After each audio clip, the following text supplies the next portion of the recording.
This happened during a road trip I was taking on the way back from seeing my family for the holidays.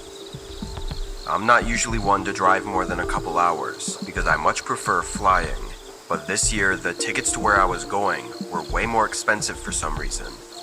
It would have cost me over $1,000 for a round-trip flight that only went a few states over.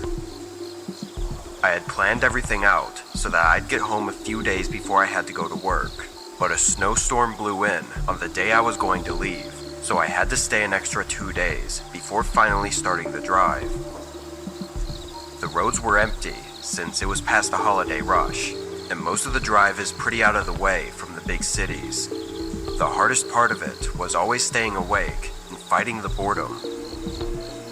The first 8 or so hours went by without any trouble though. Sure, I was tired, but the snow on the road kept me awake and attentive. It was about 10 p.m. and I had a hotel booked in a small town just 2 hours further ahead. But as I drove, a small light came up in my mirror. It was the headlights of someone behind me, which was actually the first person I'd seen on the road with me in over an hour. Their lights were getting bigger quickly though, showing that they were coming up really fast. And soon, I could see that it was actually a large van of some kind. It was only a one-lane road, so I couldn't get out of their way, but I figured they would still swerve around me, given they were going so fast. Once they reached the back of my car though, they matched my speed and stayed behind me. After a few seconds, I realized they weren't trying to get around me, and we drove like that for almost 10 minutes. It was kind of unnerving, being that it was only us on the road, and yet this huge van was trailing right behind me. It wasn't a normal following distance either. They were so close that I couldn't even see their front bumper or license plate in my mirror. Maybe I was quick to feel uneasy about it, but an exit came up for a gas station, and I chose to turn off, hoping they would stay on the road and that I could put some distance between us. But as I veered off and down the exit ramp, they stayed right behind me. I pulled into the gas station and parked at one of the pumps as the van pulled into the pump behind me. At this point, I just didn't know what was happening. Part of me thought that this was something bad, but another part of me thought I was just overreacting. I knew that this was the only gas station in the past 30-ish minutes, so it wasn't all that unlikely that they would also need gas. Before getting out to fill up my tank, I shut my car off and looked around. The store part of the gas station had its lights off and a closed sign hanging from the door. I looked to the sides of it, seeing nothing but empty darkness. No houses, no buildings, just a field covered in snow with a single road going through it. I looked in my mirror. A man was now standing outside of the van and putting gas in, so I got out and began doing the same.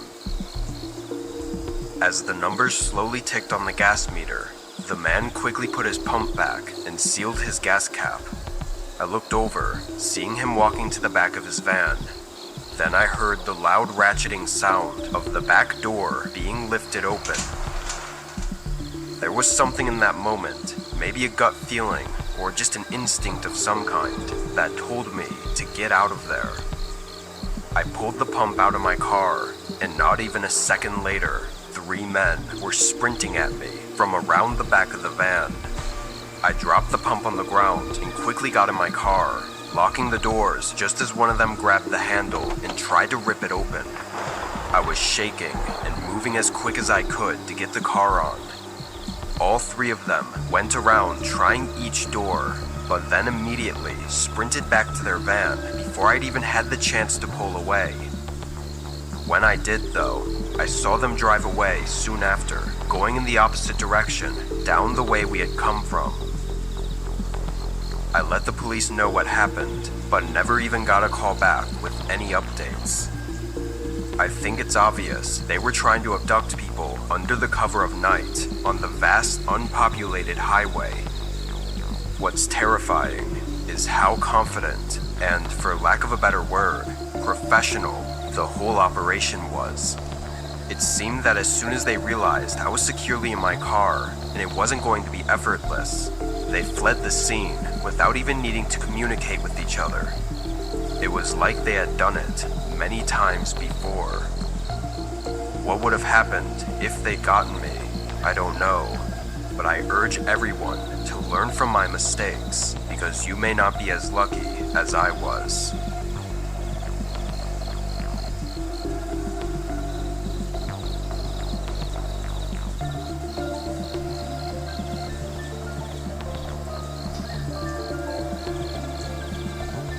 In 2019, I did deliveries for a pizza place near my school.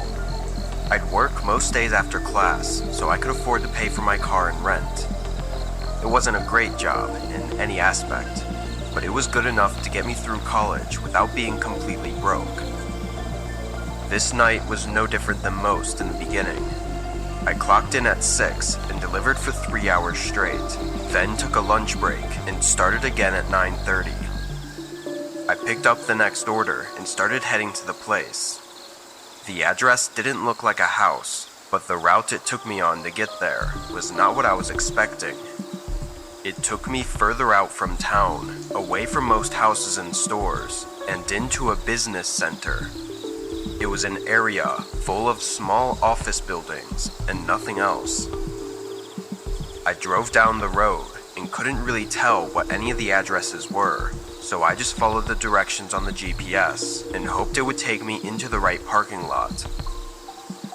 When I turned in, I drove through a pretty long parking area until I reached the front of the building and could read the address. It matched up with the one on the order, but something was off. The parking lot was completely empty, not even the streetlights were on, and the office building had no signs of anyone being inside. I double-checked the address, thinking there must have been a mistake, but it all checked out. I even tried searching it on Google for any places nearby with the same address, but no, this was it. I set my car in park and got out, glancing around before walking up to the door. It was a glass door with a dark tint covering it. I knocked, then took a step back and waited. It only took a moment before the door opened. It was a middle-aged man wearing very casual clothes and holding a small grin on his face. He suddenly got overly excited and said he was happy the food had finally arrived and that everyone was hungry. I looked behind him, not seeing anyone else, and only a single light on in the middle of the hallway. But I ignored it and just told him his total. He must have realized what I was looking for though, as he quickly explained that everyone else was in the rec room on the 3rd floor for a company party.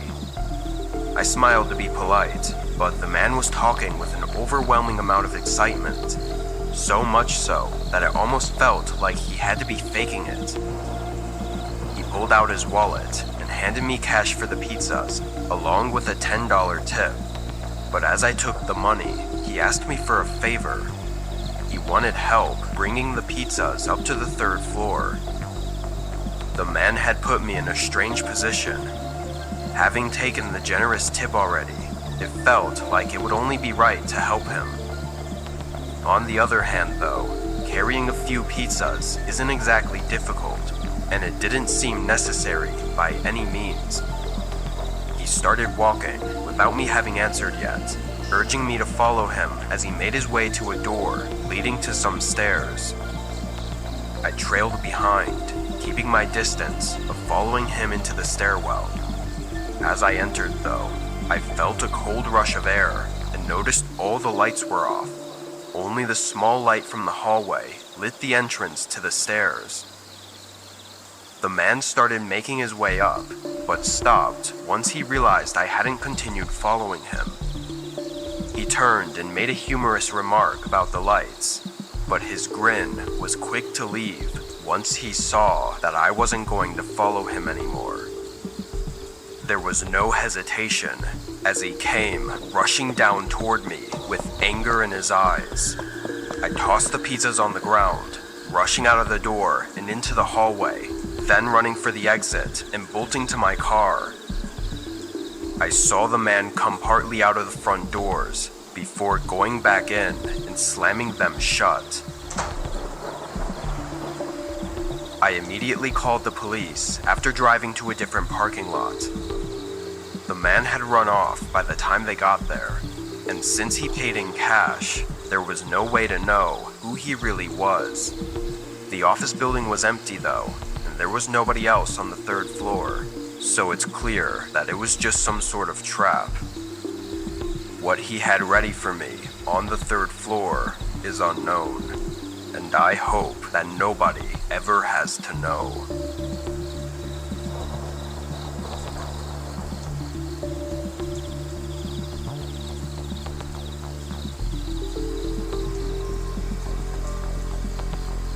I work for my dad at his small construction business.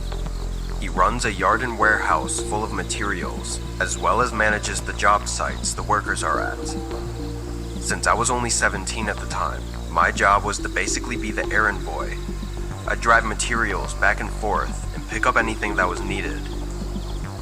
Depending on the job though, some materials would need to be there before workers arrived, because they would need them so they could get to work right away in the morning. So every once in a while, during busy weeks, I'd have to start work really early, like 2 or 3 a.m., to make sure I could drop everything off in time. Obviously, this was only during the summer, when I didn't have school, so I really had no excuse for not being able to work. I liked doing the deliveries early though, because it was calm and I didn't have to deal with anyone telling me what to do. On this day, I arrived at the warehouse at 3 a.m.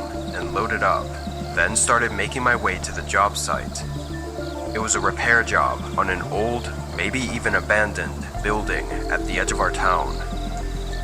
When I got there, I saw a truck parked right outside. Its lights were off and it didn't look like anyone was nearby. It was way too early for anyone to be working, so I wasn't expecting to see any cars here.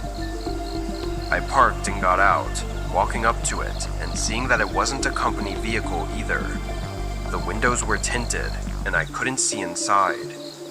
I turned and looked at the building, trying to see if anyone was here. I called out, asking if anyone was inside, but got no response.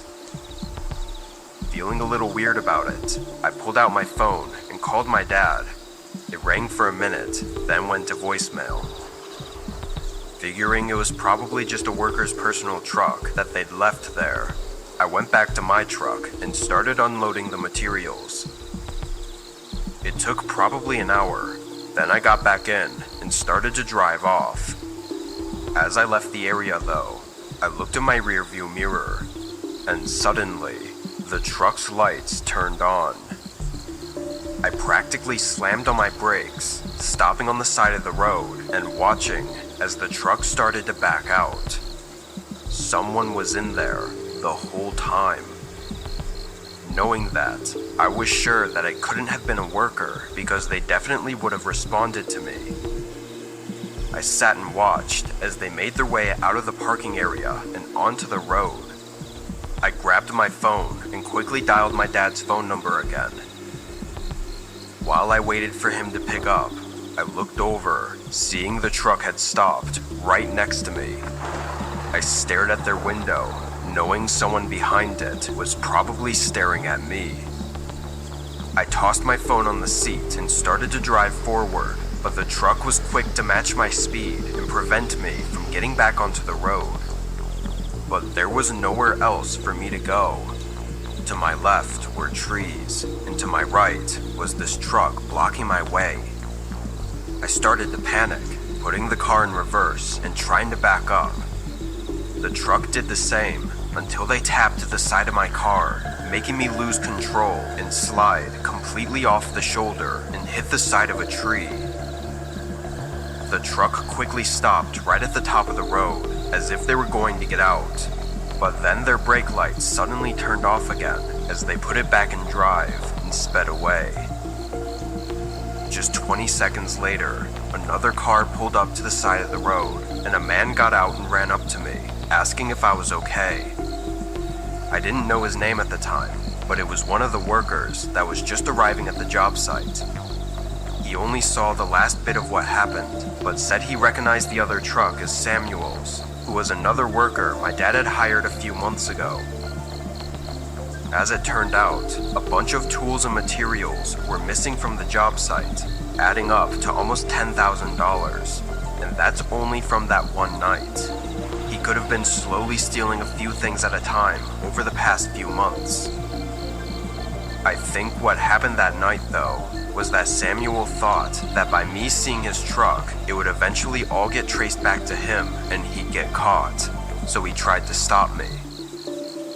I don't know what he would have done to me, but considering I was the only witness, it's likely that he wouldn't have gotten caught as long as I was never seen again. Unfortunately though, his name and everything else didn't add up to anything, and it was likely he was either an illegal immigrant or some kind of felon that went through the effort of getting fake or stolen IDs and work documents. I was never expecting something like that to ever happen, but at least it's really unlikely that I'll ever see that man again.